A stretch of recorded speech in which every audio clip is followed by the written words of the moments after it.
Fabrik gambaran separuh dekad kedua di abad ke-21 harus mengangkat martabat sukan negara ke mercu yang belum pernah dijejaki sebelumnya. Malah lebih bermakna daripada itu, ia juga menetapkan penanda aras baru yang tidak mungkin diturunkan lagi selepas ini.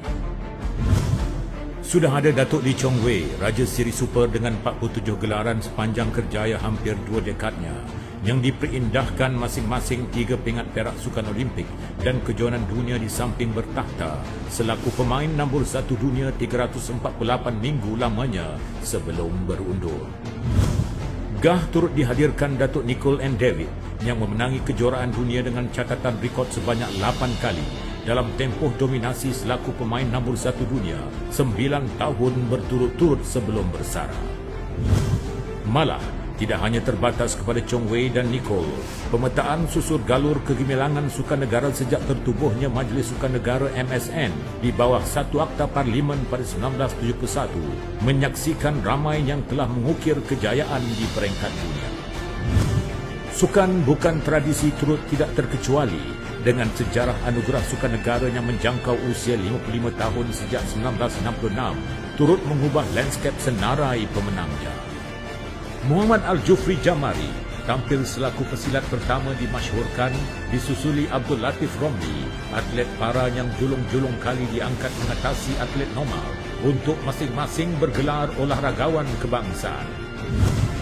Kegemilangan pertama seumpamanya kemudiannya dilakar oleh The Pocket Rocketman Azizul Hasni Awang apabila menamatkan penantian 10 tahun dengan menjuarai acara Kirin dalam kejohanan dunia di Hong Kong pada tanggal 13 April 2017. Menyusuri kecemerlangannya, Cheong Jun Hong tampil memecah dominasi penerjun Cina selaku penerjun pertama negara meraih pingat emas dalam acara 10 meter platform wanita di kejohanan akuatik dunia di Budapest, Hungary berselang 3 bulan.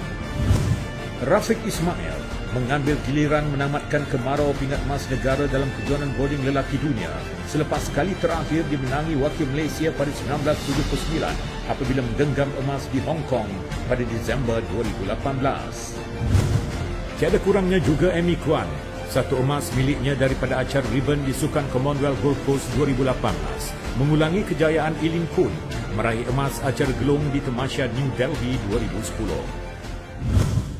2019 dimulai dengan penganugerahan ke atas Ridwan Puzi yang dinobatkan atlet para terbaik Asia dalam Majlis Anugerah di Dubai, disusuli S. Suresh yang dimasyhurkan juara recurve para dunia, kedua-duanya yang pertama dari Malaysia.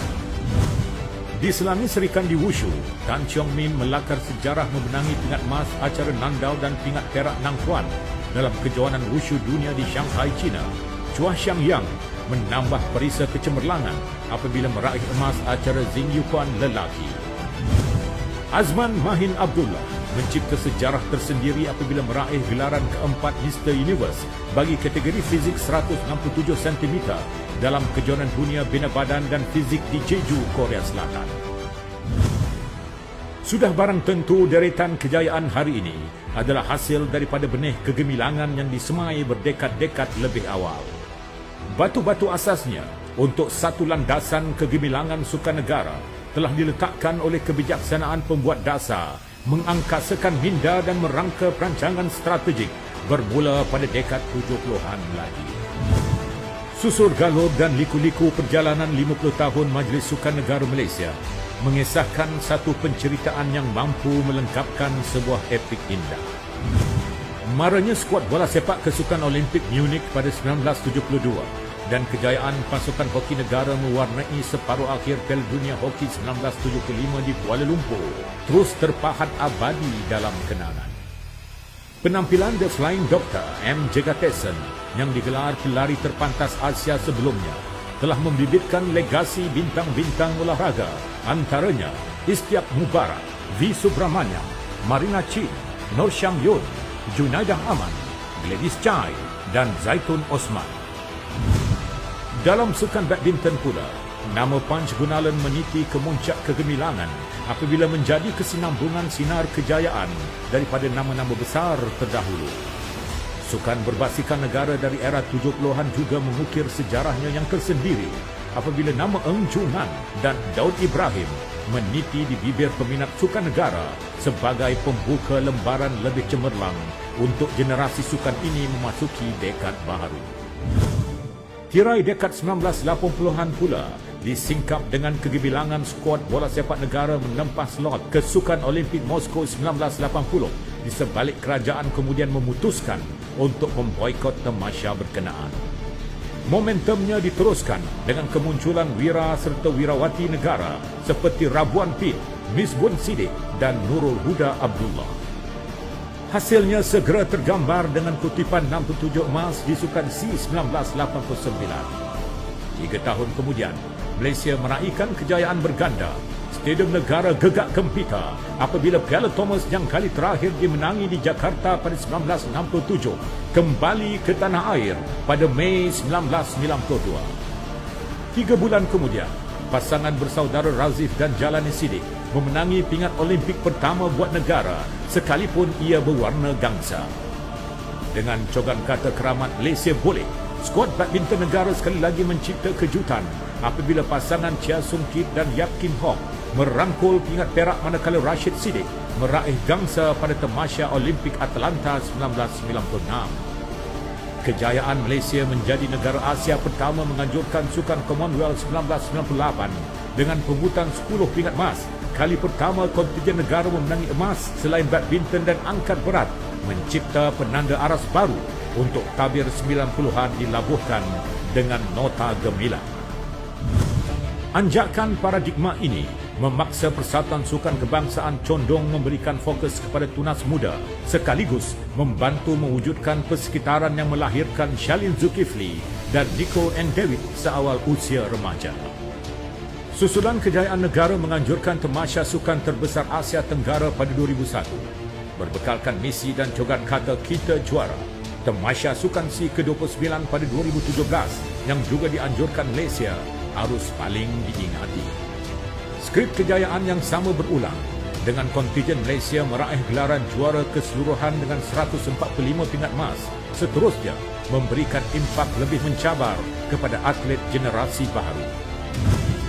Kualiti kejurulatihan, program berpaksikan, sains sukan dan strategi jangka panjang adalah kunci ke arah mengoptimumkan perancangan di atas kertas bermula dengan pungutan pingat terbanyak di Sukan Commonwealth dan Sukan Asia pada 2010. Datuk Lee Chong Wei, pemenang pingat Olimpik, terus menjadi penakluk kejohanan berprestij dan bertakhta di ranking teratas dunia. Datuk Nicole and David bertahan selaku pemain squash nombor 1 dunia selama 9 tahun berturut-turut. Ratu terjun Pandalela Rinong muncul atlet pertama selain badminton merangkul pingat Olimpik pada 2012 di samping Azizul Hasni Awang melonjakkan lagi penanda aras apabila menjadi atlet lumba basikal pertama negara memenangi pingat Olimpik pada 2016. Atlet para turut tidak dipinggirkan. Bahkan pengiktirafan sama rata dari sudut insentif mengangkat nama atlet memanah para Hasihin Sanawi yang meraih pingat perak di Sukan Paralimpik 2012 dan 3 bintang olahraga para Ziad Zulkifli, Muhammad Ridwan Puzi dan Abdul Latif Romli yang meraih emas di Tamasya Paralimpik 2016. Percikan keemasan mereka disusuli kemampuan S. Suresh dan Boni Bunya Agustin yang masing-masing meraih gelaran juara dunia pada 2019 menepati kata keramat, kami luar biasa. Seterusnya 4 pingat perak dan 1 gangsa yang dimenangi Malaysia dari Sukan Olimpik Rio 2016 sekadar mengorak langkah lebih besar daripada atlet-atlet negara untuk meneruskan pemburuan emas sulung yang diidam-idamkan. Pemetaan susur galur kegemilangan sukan negara di puncak dunia yang menyaksikan evolusi daripada program Jaya 98, Gemilang 2001-2002, Asiacom 2006, Cabaran 2010, Road to London 2012, Road to Rio 2016. Seterusnya, kita juara serta program podium Road to Tokyo 2020 menyerlahkan kita tidak ketandusan perancangan. Kejayaan terbaru Datuk Nicole and David yang dianugerahkan atlet terunggul sepanjang zaman sempena Sukan Dunia 2020 turut sekadar mengesahkan anak Malaysia memiliki DNA untuk mencapai apa saja. Kita anak Malaysia, kita telah buktikan bahawa kita mampu menakluk dunia. Hari itu akan tiba, hari di mana lagu negaraku akan terus berkumandang. Bendera keramat jalur gemilang akan terus berkibar di pentas dunia. Ayo, kita bersama dalam merealisasikan impian.